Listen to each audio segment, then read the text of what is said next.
know. It's the All-Star. Listen, if you're going to wear a suit in this heat, it better be right. Yeah. Like, I'm going to be outside at the Derby tonight. It's going to be a mess. Oh. Yeah, I like that. Sweat through it. It's a Midsummer Classic, and it's hot. Yeah, that's right. We're going to be out there as well. His eye black might run a little bit because of how into it he's going to be. Jet, let's chit-chat about this. What are the main storylines coming into All-Star weekend? All the studs playing, all the stars playing.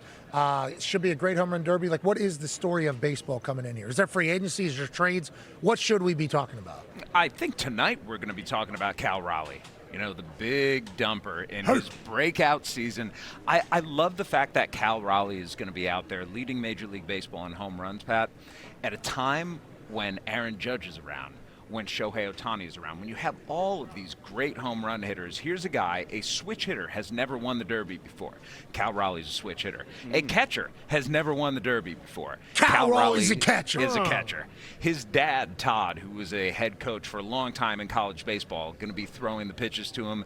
His younger brother, 15-year-old T. Raleigh, going to be catchers. behind the plate catching. All catchers. A family full of catchers. And so the idea that this can be a family affair, but that you're also going to have just monsters out there. James Wood, 6'7", could have been a tight end in another life.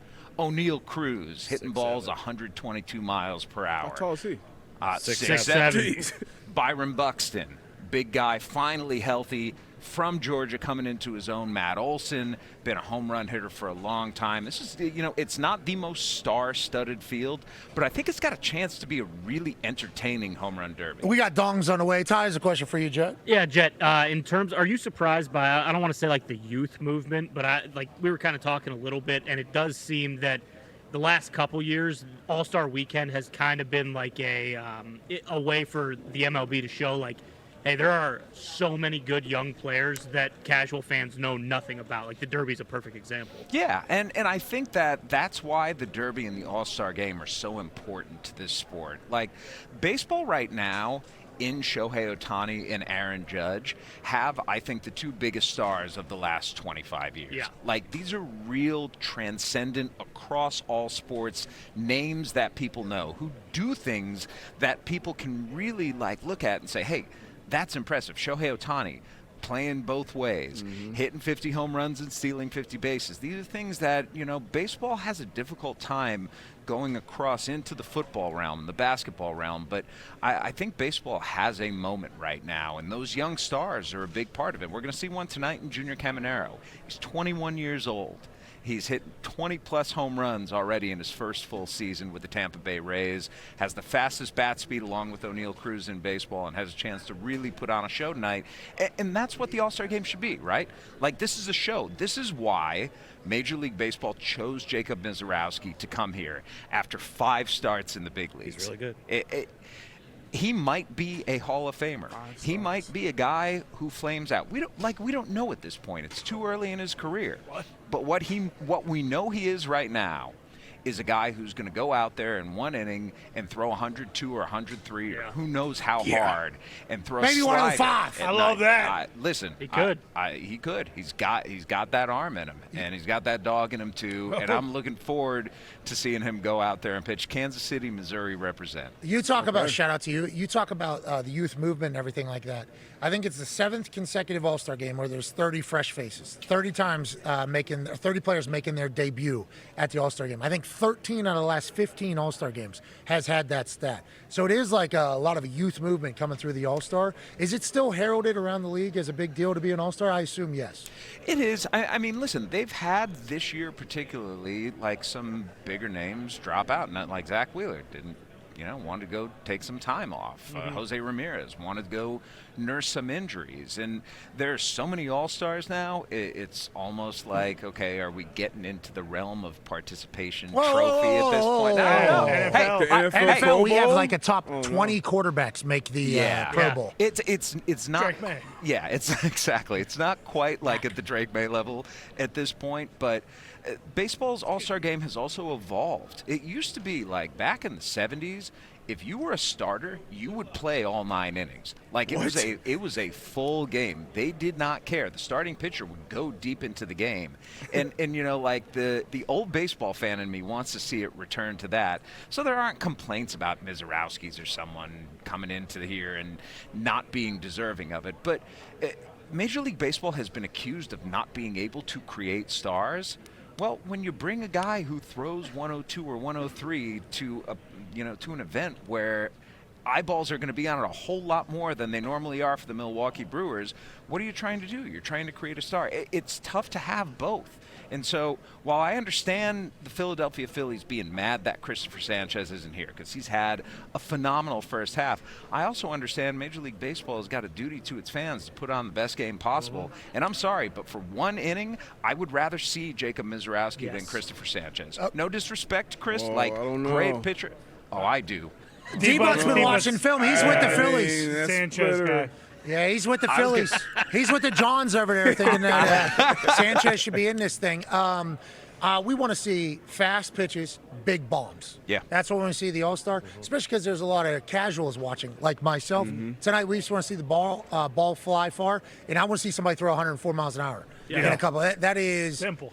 I'm a simpleton. I apologize for that. But I want to see guys who make actual bats look this size. Yep. And I want to see them take balls really far. And I want to see pitchers on that mound throwing it really fast. Pat, here's why I wholeheartedly agree with you on that. Because what the All-Star Game should serve as is the gateway for people to become actual fans. Yep. When you see guys do incredible things, you're like, that's a guy I got to watch. That's someone I want to see a little bit more of. And then you watch a game, and it's not slogging on for like 3 hours like it used to. Now it's quick. You got your 2.5 hour quick baseball game, and it's like, oh, this sport's not boring. There's actually action going on. It's interesting. There are characters. There are personalities. Like, I think baseball has a good product to sell right now. Agreed. And what the All-Star Game should serve as is giving a little bit to the people to, like, bring them in, give them those dopamine hits with those 104-mile-an-hour pitches and with those 500-foot home runs. And after that, say, hey, we also have something that has thought and that has strategy and that has all the things that, you know, those of us who have been baseball fans for a long time fell in love with it because of. I picked the Red Sox to win the American League East before the season. Yes, Boom. Tell him, Jet. And in early June when they were struggling, I was standing by them, and here's why. Because they have been an incredibly talented team the whole time. Sometimes it takes 100 games to figure out who you are, and that's an insane thing to think about. Like, but it's reality. Like Ceddanne Rafaela, who's been brilliant, one of the best players in baseball. We didn't know what position he was for sure, you know, in May. Was he going to be an infielder? Was he going to be a center fielder? Now he's one of the best center fielders in baseball, and you could make an argument that he belongs here in Atlanta right now. Amen. Roman Anthony, you know, it takes a little while to figure out big league pitching. When I was talking with Cal Raleigh's dad, Cal Raleigh's dad was saying, you know, we used to talk about this in our house. In baseball, you know, you have low A, you have high A, Double A, Triple A. Major League Baseball is 8A. That's how big the leap is from AAA up to the big league level. So it takes guys some time to figure it out. And Roman Anthony seems to finally be figuring it out. And they've gotten healthier at this point. Alex Bregman coming back is going to make it even better. Huge. And now we're going toward the July 31st trade deadline, and all eyes are going to be on the Red Sox. Aroldis Chapman's going nowhere. Alex Bregman's going nowhere. They're going to add, and if they get another starting pitcher who can be at the top of that rotation with Garrett Crochet, Brian Bayo pitching so well, Lucas Giolito, the Boston Red Sox are legitimate World Series contenders. Suck it! Everybody. No, that was not directed at any individual team or person. I'm back. Just the world. With that being said, Jet, Brian Cashman basically, and he never does this, he was like, hey, we need a reliever, we need a third baseman, and we probably need another bat. With how well the Red Sox have closed out the All-Star break here, and with how shitty the Yankees have been pretty much for the better part of the last month, how much do you think that kind of lights the fire under their ass. Like, hey, they need to go get multiple pieces. And the fact that both of them, by the way, are still behind the Toronto Blue Jays in the American League East, and the fact that the Tampa Bay Rays, I know that the Red Sox took care of them over the weekend, but the Rays are a dangerous team too. It's like the American League right now is the East, those 4 teams. The Central, Detroit's running away with it, and out west you've got Houston and Seattle. So there's 7 teams competing for 6 playoff spots at this point. The urgency for the Yankees should be paramount right now. Yes. Because this is a team that is having a prime year from Aaron Judge. You cannot waste another Aaron Judge all-time great season. And the Yankees, if they do not improve their team right now, are at the risk of doing that. But look, they've gotten a really good year from Cody Bellinger. Jason Dominguez, I think, is better than certainly I thought that he was going to be. It's a pretty deep lineup. In the starting rotation, if you have Fried and Rodon at the top in a playoff series, you feel good. They need to shore up that bullpen, no question about it. And if they can go out and get a Eugenio Suarez to fill that third base spot and go and get a couple of relief pitchers and maybe I don't even think they need a top of the rotation starter. I think more like a back-end starting pitcher just to fill in. I think the Yankees are going to be just fine. And then October is such a crapshoot. I would love to sit here and say, if you go into October with the best roster out of anyone, you're going to win the World Series. That's not true. It happens every couple of years. If not, the Dodgers would win every damn World Series. And, if the Dodgers lost this year, it wouldn't surprise anyone despite how much talent they have. I don't think Dodgers are going to lose anybody. No. Maybe Pittsburgh Pirates if they meet them in October. Bingo. They haven't ended the break here very well. Dodgers, Well, it's because all eyes are on the All-Star week. And the That Boston is- Red Sox. But with the AL East, kind of sticking with them for a second, what happened to the Baltimore Orioles? Because they were supposed to be like you're talking about how, the Pirates had a great draft, you build your team in that way, and then I thought the Orioles did that. They were the 1 seed, or they were up there 2 years ago. 2 years ago, and now they fell off a cliff. Is there a way you can build your team right, and then for the whole entire thing to collapse a year later? Because it feels like that's what happened with Baltimore. Yeah, and I don't think Baltimore is going to have to go back into a rebuild mode here, right? They've still got a lot of talent there. What they don't have is pitching. Pitching's been the Achilles heel all year. And they addressed it last year by going out and getting Corbin Burns. And Corbin Burns was phenomenal for them, but he left in free agency this offseason. They signed Tomoyuki Sagano. They signed Andrew Kittredge. They just did fill-in gap-to-gap moves, and it didn't work.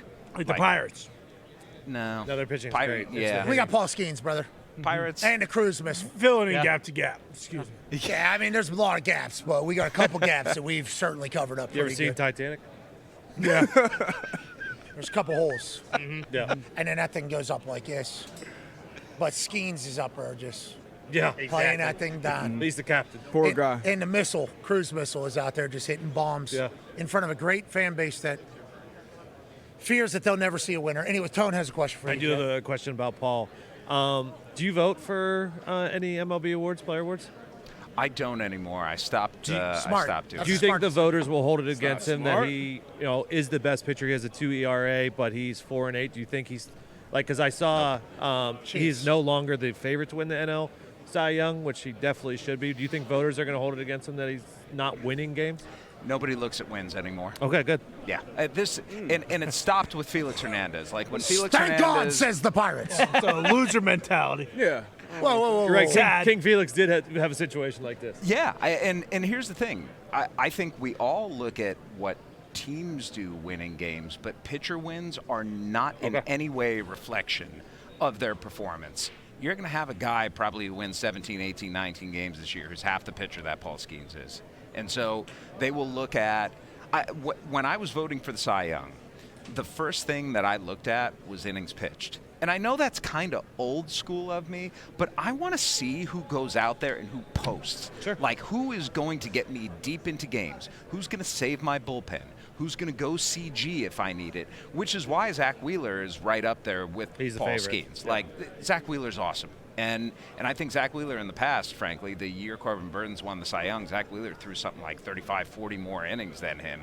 And it should have been a lot closer than it was. But Skenes is going to throw a lot of innings this year. So I don't think there's going to be that much separation from there. I look at strikeouts, I look at walks, I look at home runs allowed. And then from there, if those numbers are all tight, it's just looking at little tiny granular things. It's going to be an interesting and close vote. I will say there's a chance that some voters, if there is almost a virtual tie in terms of numbers, do wind up looking at the success of the team, and Wheeler would be the favorite because of that. Okay, so let's talk about the future of this particular sport and league. Celebration last night in a pretty big way. Go ahead, D-Buds. Yeah, you talked about Seth Hernandez, number 6. Who was the winner? Yeah, of course. Who was the winner last night in your eyes of the draft? I know it's much different than our draft in the NFL. We're going to see those guys week 1, hopefully impacting wins. But who won in your eyes last night? I think the Seattle Mariners really won. You know, they were a borderline playoff team last year. Major League Baseball, in this last collective bargaining agreement, instituted a draft lottery for the first time. And so the Mariners would have been picking down in like the mid to late teens had they not won the number 3 overall pick. Crazy. And Eli Willits goes number 1 overall. The Nationals are essentially in a rebuild right now, and so they're spreading their money out among a bunch of young, talented high school players. And Willits is getting a way under slot deal, which means, the slot value for that top pick is around $11 million. It's not like the NFL where you get paid what your slot is, or the NBA where you get paid like it. In baseball, you can get creative. You can shift money around a little bit. And so Bobby Willits, Bonilla. Yeah. And who's that other guy we talked about last night? He's getting $9 million for the next 14 years. Oh, Chris Davis. Chris Davis. Oh, yeah. Max Scherzer is the second highest paid Washington National this year. Yeah, right. Behind Steven Strasburg, who's not playing either. Yeah. Number 2 overall pick, the Angels gave Tyler Bremner, who was expected to go like in the early to mid-teens. He went up to number 2 because he was willing to take a haircut on the pick. But Cade Anderson was widely regarded as the top prospect in the draft, and the Mariners, who already have Logan Gilbert, Brian Wu, who's here as an all-star right now, George Kirby, Luis Castillo, and Bryce Miller in their rotation, get a guy who could be in the big leagues at some point in the next year or two and could be a top-end starter. An absolute coup for the Mariners. All right, well, thank you for the intel. Thank you for the vibes around baseball for years and years with us. You have been our plug for baseball for years. And I think we've been very transparent on our relationship with baseball. I don't know much about it, but now that we're here, we have you to thank for a lot of it, Jay. Yep. We appreciate you bringing us into the world, and we appreciate you taking care of us. You're the man. Honestly, I'm so glad you guys are here. Just to get to experience what this is like. This is like, I think this is my 22nd or 23rd All-Star game. I've been doing this a while now, and being able to reach out to a wider group of fans and show them what this world is like, it means a lot to me, and you guys are a big part of that, so thank you guys. Come on, for you're the coming man. here. Ladies and gentlemen, senior MLB insider at ESPN and pundit, Jet Passan. Hey, Jet.